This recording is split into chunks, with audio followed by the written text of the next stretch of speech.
Bonjour, bonjour à tous et merci de votre fidélité à 4TV, Kwezi FM, le live Facebook de 4TV. Le maire actuel, le maire sortant, Mohamed Houssen qui est avec nous ce matin. Monsieur le maire, bonjour. Bonjour Kamar, bonjour la population de Mayotte. Bonjour. Alors, on l'a dit, c'est vrai que d'abord une question, peut-être une question qui fâche. Mohamed Houssen, vous n'avez pas été investi par votre ancienne, si on peut le dire comme ça, famille politique. Vous êtes de droite, vous étiez UMP, un jeune UMP, vous étiez les Républicains. Est-ce qu'aujourd'hui, vous êtes toujours avec cette vision politique que vous aviez déjà avant? Ou vous avez changé de regard? Je réitère mon bonjour tout à l'heure par rapport à la population de Sowa et Chikuni. Je ne vois pas tout à fait les choses de cette façon, de ne pas avoir investi. J'ai eu l'occasion de le répéter, je n'en suis plus à ce stade-là. Le premier tour des élections est passé. La population de Sowa et de Chikuni a montré sa confiance, la confiance qu'elle porte par rapport au maire sortant, par rapport à son bilan.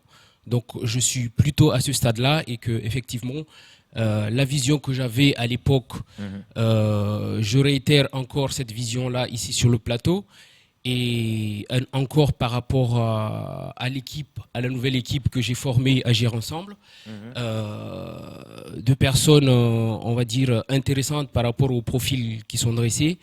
De façon à ce qu'on puisse gérer la commune dans les 6 années à venir de manière sereine.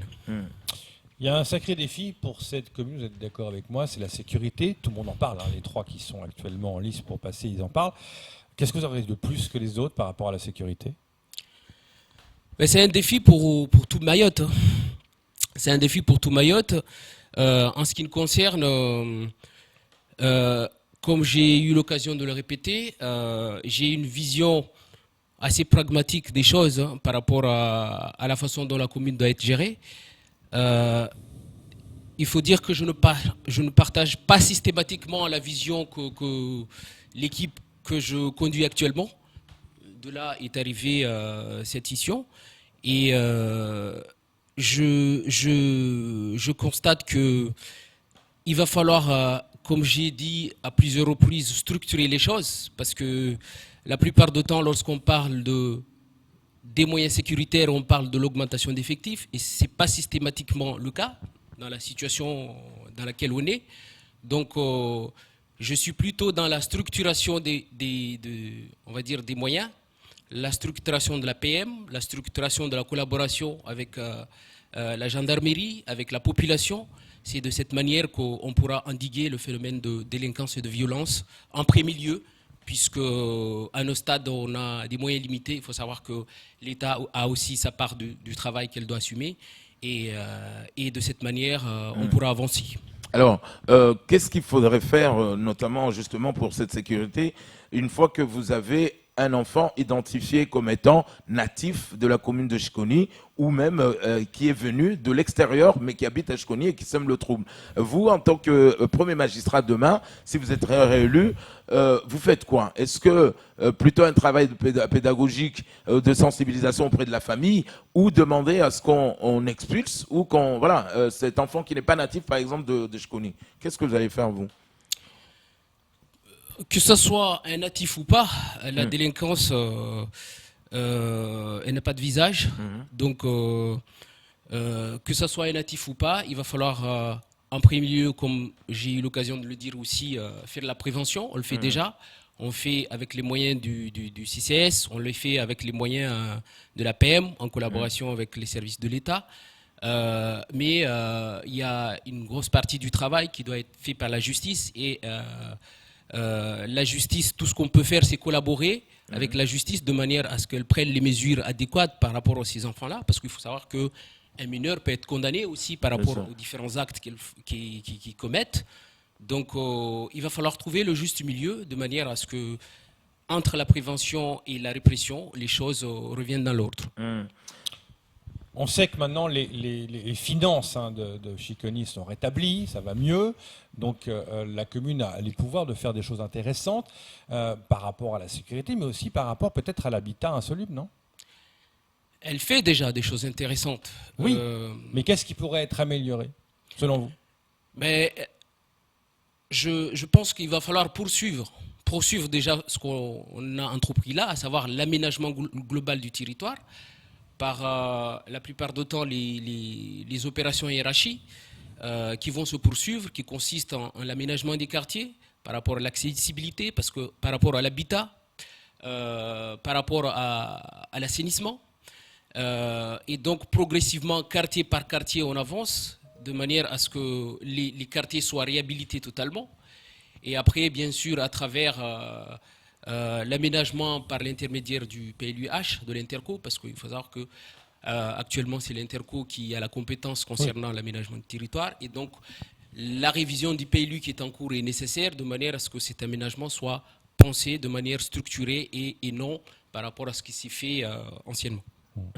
Alors, c'est vrai, monsieur le maire, la Chambre de comptes vous a félicité par rapport à ce que vous avez fait, le travail d'assainir aujourd'hui ces comptes. Mais est-ce que vous n'étiez pas obligé d'étouffer quelque chose pour pouvoir, bien évidemment, sortir de cette déficit? Est-ce que vous êtes obligé soit d'augmenter une taxe? Est-ce que vous êtes obligé d'enlever quelques privilèges que, par exemple, certains élus avaient pour pouvoir aujourd'hui enlever ce déficit?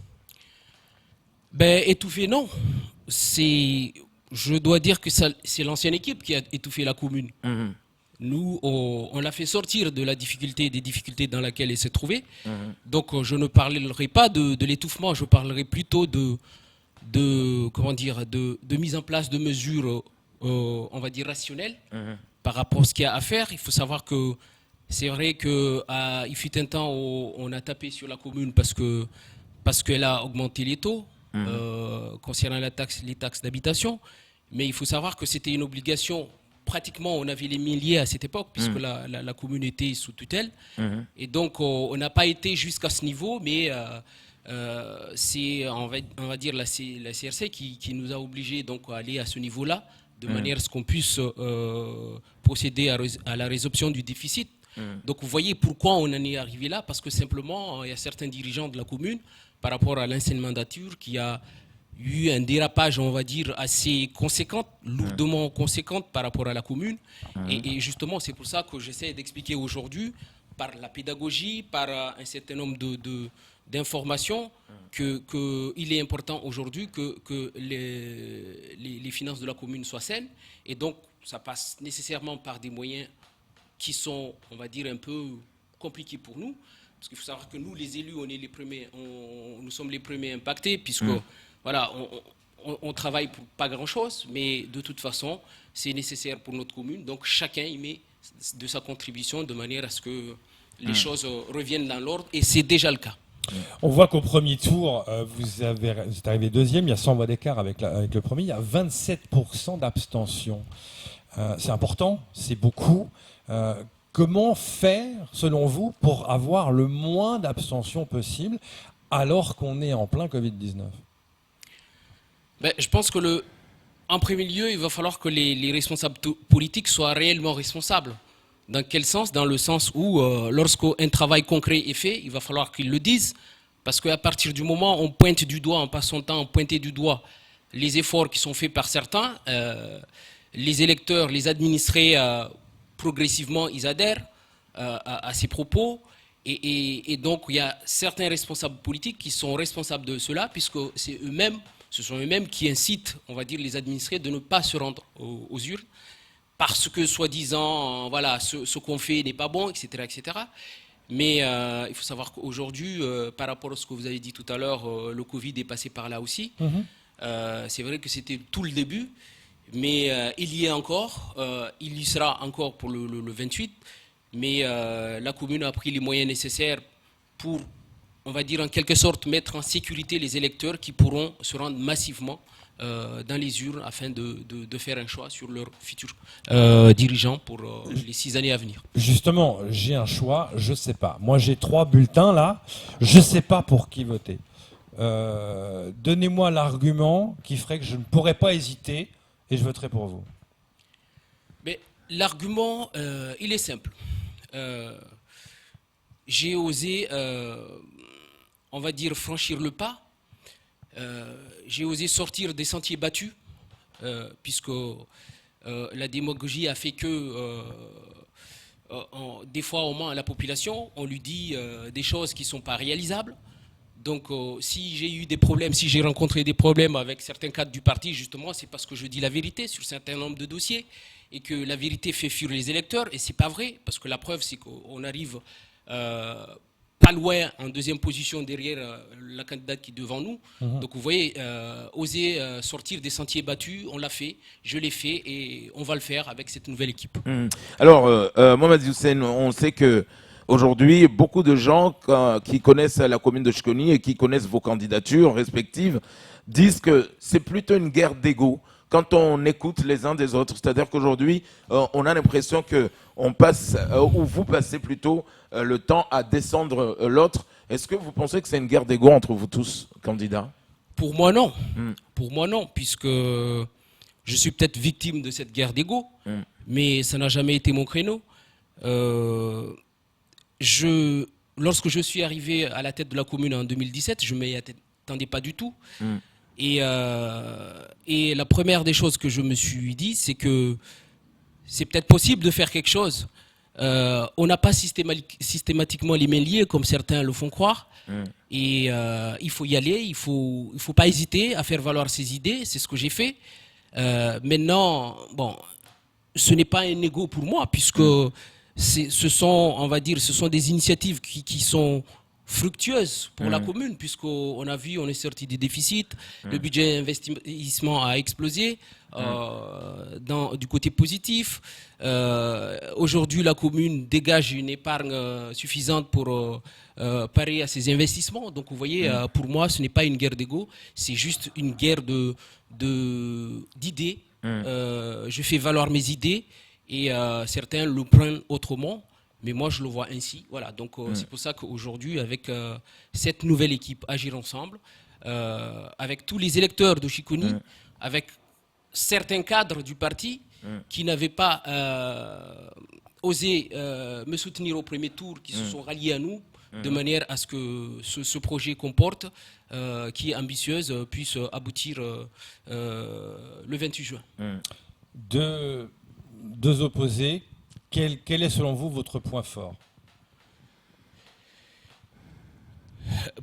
Pour ne pas être prétentieux, je suis quelqu'un de persévérant et j'ose faire valoir mes idées. Je n'ai pas peur d'affronter, on va dire, idée par idée, les responsables qui pensent qu'aujourd'hui, on ne peut rien faire dans une commune et qu'on est là pour apporter une satisfaction politique à nos électeurs. Donc, la persévérance, je pense. Et votre point faible? Mais écoutez, le point faible, c'est que, à certaines occasions, peut-être, il m'arrive d'avancer aveuglement, mais c'est par rapport justement à cette ambition, par rapport à ces idées que j'aime faire valoir. Et donc, des fois, peut-être à certaines occasions, je ne suis pas forcément très regardant, mais il faut savoir qu'en 2 ans et demi, on n'a pas beaucoup de temps. On n'a pas beaucoup de temps, on n'a pas le temps de jouer avec les émotions. Je veux dire, émotionnellement, il n'y a pas de place. Pendant 2 ans et demi, on doit foncer, on doit travailler. Donc, je ne peux pas me permettre d'aller supplier des gens dans leur salon alors que le temps passe. Voilà. Monsieur le maire, dernière question avant de vous laisser la caméra, vous adresser directement à vos électeurs. Tout le monde a l'impression que dans la commune de Chiconi, on a tendance à oublier Sowa. Vous, en 2 ans et demi, aujourd'hui les comptes sont bons, on va dire comme ça. Qu'est-ce que vous avez fait pour Sowa et qu'est-ce qui est en cours et qu'est-ce que vous allez faire demain si vous êtes réélu pour le village de Sowa? Ben, je ne vais pas pointer du doigt les élus de Sowa, mais il faut savoir que beaucoup d'élus de Sowa, du moins certains élus responsables, ont déserté depuis mon arrivée. Et comme j'aime le faire comprendre, malgré qu'ils étaient absents dans les délibérations, malgré qu'ils étaient absents dans les réunions de bureau, il y a eu des choses qui se sont faites sur Sowa. Et on n'a pas oublié Sowa. En premier lieu, le terrain de foot. C'était la revendication principale, le terrain de foot et la MJC. Et je l'ai prouvé que j'ai pas oublié Sowa, puisque on a un projet donc à Sowa du parc de sport. Et la première phase de ce projet des travaux, c'est le terrain de foot qui est en travaux en ce moment. Et ça avance assez rapidement. Et la MJC, pour lequel on a trouvé du financement, 575 000 euros, ce n'est pas négligeable. Et donc, le dossier est en consultation. Donc, vous voyez, malgré l'absence de certains élus, il y a des dossiers qui avancent sur SOA pour lesquels on a priorisé les choses. Donc, ils peuvent le voir sur le terrain. C'est la fin du temps de parole et vous adressez-vous, il y a une caméra qui est là, vous regardez vos électeurs ou vos futurs électeurs. 1 minute pour convaincre, allez-y. Ben, écoutez, mes chers compatriotes de Sowa et de Chikoni, j'ai eu à plusieurs occasions la possibilité d'échanger avec vous, de vous expliquer le projet porté par l'équipe d'Agir Ensemble. Aujourd'hui, par rapport au premier tour, la population a manifesté son intention de ne pas laisser tomber le maire sortant et donc de lui donner une chance d'être reconduit et de pouvoir mener à bien les projets qui mène avec l'équipe actuelle et qui va mener avec l'équipe d'Agir Ensemble. Donc, à ce propos, je vous incite à vous rendre massivement dans les urnes le 28 juin afin de faire le choix de la liste Agir Ensemble pour Sowa Chikoni, de manière à ce que notre commune retrouve sa place prépondérante au niveau du territoire départemental.